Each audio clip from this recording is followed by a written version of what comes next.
To the surprise of just about everybody, the Kansas City Royals are off to a red-hot start.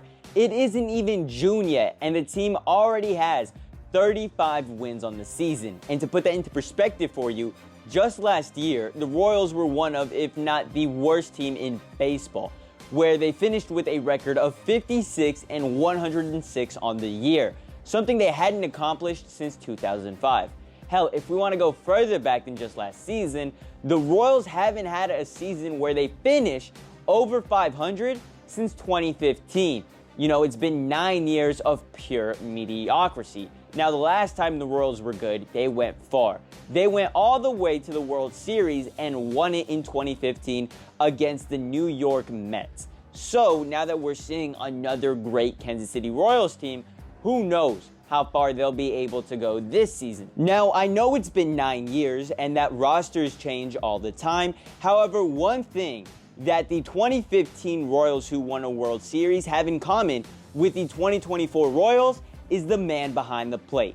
I'm talking Salvador Perez. He is 34 years old now, but back then, he was only 25 years old. And can you guess what he did in the World Series? He was so good that they ended up handing him the World Series MVP. And flash to 9 years into the future, we are looking at a brand new Kansas City Royals team. And can you guess who their best player is? Yes, Salvador Perez. He is 5th in all of Major League Baseball in batting average. He leads the team on on-base percentage and has the most home runs on the roster with 10. Pretty impressive for an old man, if I do say so myself. Hell, not only has he done all of this, but he has been very consistent. At the ripe old age of 34, Salvador Perez has gone out and only missed 2 games so far. We are nearing the 60-game mark, and Salvador Perez has been there almost every single night. And not only that, but the duo of Perez and Seth Lugo has been the best in baseball. There is no better pitcher-catcher duo than those two. And we'll get more into that in a moment. But for right now, I just wanted to slow down, remind you guys to like and subscribe to the channel. You know, liking the video and subscribing to the channel goes a long way. We're trying to reach 3,000 subscribers, soon. So if you subscribe, it really helps. All right, now let's get back to talking about Seth Lugo and Perez, okay? Now, the thing about Seth Lugo is he was a new acquisition for the Royals. Hell, the Royals went out and made a ton of new signings, and we will talk about more of those.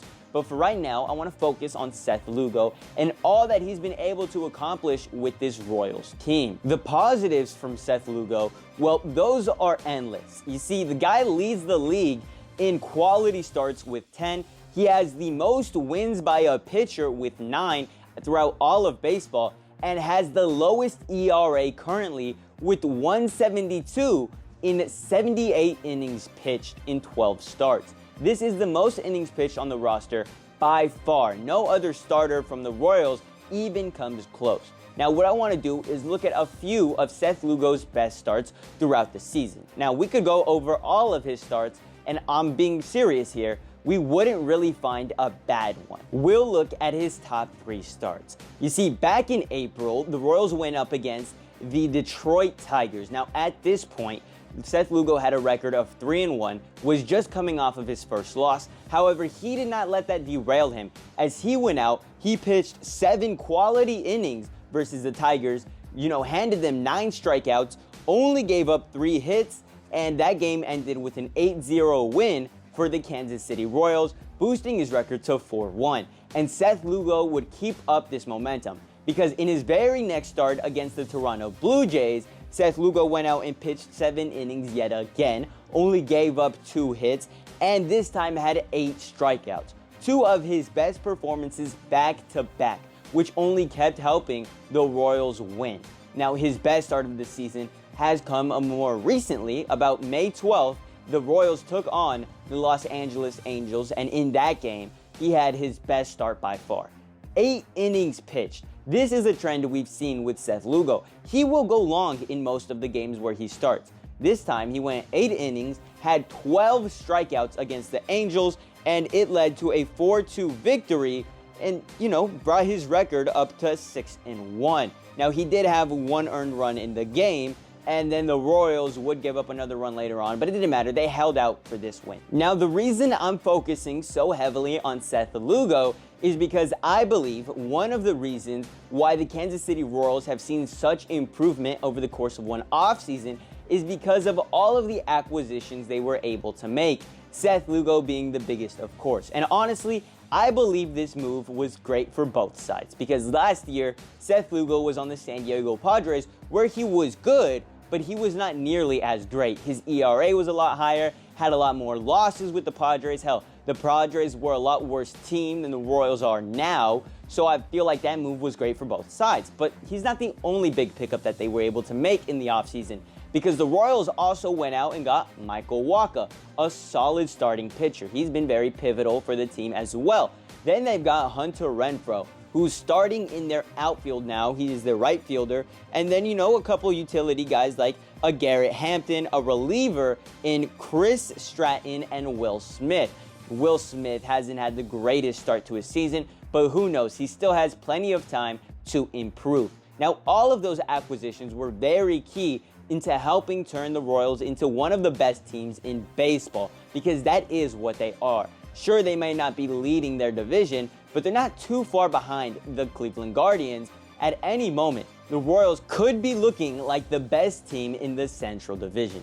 Now, one reason that Royals haters may argue as to why they got off to such a hot start is because their schedule has been very weak. And that is true. They have gone against a lot of soft opponents. I mean, the Detroit Tigers, terrible. The Oakland A's, not very good. The Angels, also very bad. The Tigers again. The Chicago White Sox multiple times. The Houston Astros aren't the same Astros. Their schedule has been very weak. I think the way that the Kansas City Royals handle June will determine the rest of their season. Because let me tell you, I think it's fair to say that the month of June is really where this team gets tested. Now, it isn't a Royals video if we don't talk about their up-and-coming superstar, Bobby Witt Jr. Bobby Witt Jr.'s improvement over these last couple of seasons has also led to the Royals seeing more and more success. Bobby Witt Jr. is having himself one hell of a year. Right now, he is 5th in all of baseball in hits. Hell, his batting average is 2nd best on the team. On base percentage, 2nd best on the team. Has the best slugging percentage on the Kansas City Royals. He has 9 home runs for the team, leads the team in doubles, leads the team in triples. Bobby Witt Jr. is a big part of this Royals offense. This Royals offense that has been helping them win games time and time again. It is really remarkable to see Bobby Witt Jr. grow into the superstar that he is now over these last few seasons. And let me tell you, there is still room for improvement for this young man. The way it's looking like, Bobby Witt Jr. could go down as one of the best Royals to ever play the game. And I know it's very early to say. He is 24 years old. This is his 3rd season, but who knows? Anyway, that's about it for this video. Really just wanted to make one covering baseball because I feel like it is a sport that most of the time goes overlooked. However, now that summer is coming around, it will be taking up a lot of the headlines in the sports world. And since the Royals are looking red hot right now, what better time to make a video about that? Anyway, that's about it. Catch y'all later. Much love. Deuces.